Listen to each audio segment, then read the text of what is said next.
Fala, empresário, tudo bom? Ontem o nosso governador do estado de Rondônia, Marcos Rocha, fez a prorrogação do decreto de calamidade pública no nosso estado, permanecendo apenas as atividades essenciais que já tinham sido liberadas anteriormente nesse decreto que foi prorrogado. Eu separei aqui para vocês no computador alguns pontos importantes desse decreto que eu vou conversar com você agora para a gente poder esclarecer algumas dúvidas que ficaram quanto a isso. Esse decreto agora é o 24.919, do dia 5 de abril, que ele trouxe a prorrogação. No artigo 1º do decreto, fica mantido o dispositivo do artigo 1º do decreto 24.887, do dia 20 de março de 2020, que declara estado de calamidade pública em todo o território do estado de Rondônia, para fins de prevenção e enfrentamento à pandemia causada pelo novo coronavírus, o Covid-19, e revoga o decreto 24.871, de 16 de março de 2020. Isso aqui é o que ele fez, o quê? Permaneceu a prorrogação do decreto de calamidade. Então, o estado ainda continua decretado estado de calamidade pública, permanecendo fechado. Qual foi o prazo daí que eles prorrogaram fez a prorrogação desse decreto? Por quanto tempo a mais que eles fizeram? Vamos lá, vamos ver o que eles falaram aqui das medidas emergenciais que estão sendo tomadas. O que é? A quarentena, as atividades essenciais e os grupos de risco, eles determinaram quais são cada um deles. Isso permaneceu de acordo com o mesmo decreto que já tinha sido feito anteriormente, tá? Isso não mudou nada referente à quarentena, quem vai ter que ficar de quarentena. As atividades essenciais também permaneceu as mesmas. O grupo de risco também permaneceu. E o artigo 3º trouxe o prazo de validade desse decreto. Deixa eu ler para vocês aqui, ó. Artigo 3º. Fica estabelecido pelo prazo de 30 dias a contar do dia 20 de março em todo o território do estado de Rondônia. Então, contando do dia 20 de março, vai para validade de 30 dias. Esse decreto tinha sido feito por 15 dias, venceu no sábado, salvo engano, e foi prorrogado já foi prorrogado o decreto para mais 15 dias, ou seja, ao todo 30 dias. Do dia 20, vão finalizar no dia 20 de abril, finaliza esse decreto, caso ele não seja prorrogado, porque esse decreto ainda tem a possibilidade de prorrogar ele novamente. Por exemplo, alguém que fala mais na frente, diante de evidências científicas e análise sobre as informações estratégicas em saúde podendo ser prorrogado, tá certo? Então, se acaso identificar que o estado ainda precisa de mais um tempo de quarentena, mais um tempo dos comércios fechados, ele vai poder ser prorrogado também, tá certo? Deixa eu falar para vocês quais são as exceções, as atividades que poderão funcionar. É as mesmas anteriores, mas eu vou relembrar você aqui, ó. A exceção dos itens abaixo, desde que observadas as obrigações dispostas no artigo 5º deste decreto. Observadas essas exigências, é aquelas medidas de segurança que todo mundo já sabe, que é álcool em gel, máscara, limpar com álcool 70, essa daí todo mundo já sabe e tem que tomar ciência e fazer, porque agora eles estão exigindo mais ainda, que todas as empresas que estiverem abertas usem a máscara, utilizem toda essa medida de segurança para poder fazer. Primeira coisa, açougue, panificadoras, supermercado, atacadistas e distribuidoras. Esses podem abrir, lotéricas e caixas eletrônicas, serviços funerários, clínica de atendimento na área de saúde, clínicas odontológicas, laboratórios de análises clínicas e farmacêuticas. Se você tem alguma clínica na área de saúde, inclusive odontológicas, podem funcionar, tá certo? Laboratórios de análise também, consultórios veterinários, comércio de produtos agropecuários e os pet shops. Que o pet shop foi incluído naquele novo decreto que teve, que ele estendeu as atividades que poderiam ser abertas. Então permanece. Postos de combustíveis, indústrias, obras e serviços de engenharia. Então a parte de construção, essa aí permanece, continua aberta, podendo funcionar. Inclusive as construções, os pedreiros continuam podendo trabalhar. E lojas de materiais de construção. Se a sua loja não é, por exemplo, material de construção diretamente, mas o que você vende tem algo a ver com construção, por exemplo, mármore, você também consegue ficar aberto.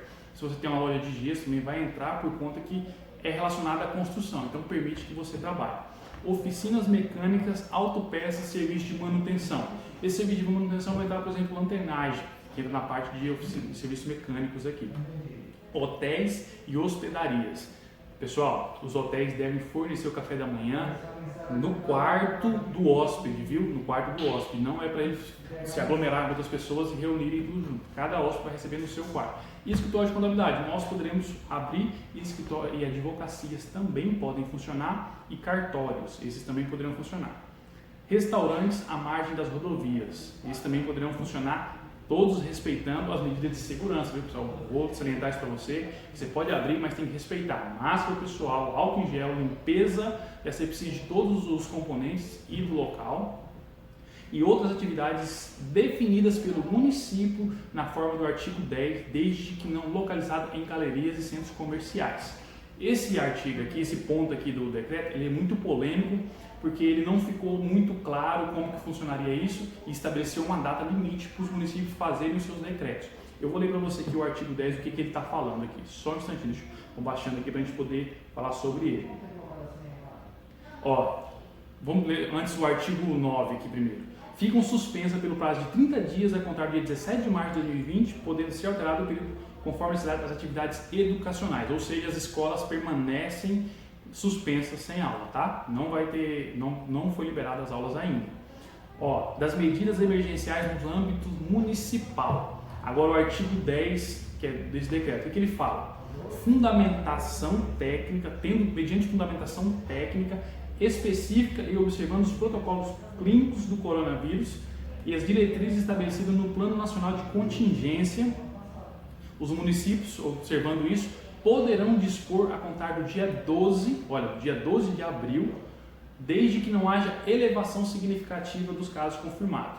O que quer dizer isso, pessoal? A partir do dia 12, os municípios poderão elencar algumas atividades que não têm aglomeração de pessoas que poderão funcionar. Essas atividades conseguirão abrir e atender sem um grande fluxo de pessoa. Ou seja, se você tem uma empresa que recebe lá um cliente, 2 clientes, se você tomar todas as seguranças, a partir do dia 12, o município vai fazer um decreto onde vai autorizar algumas atividades.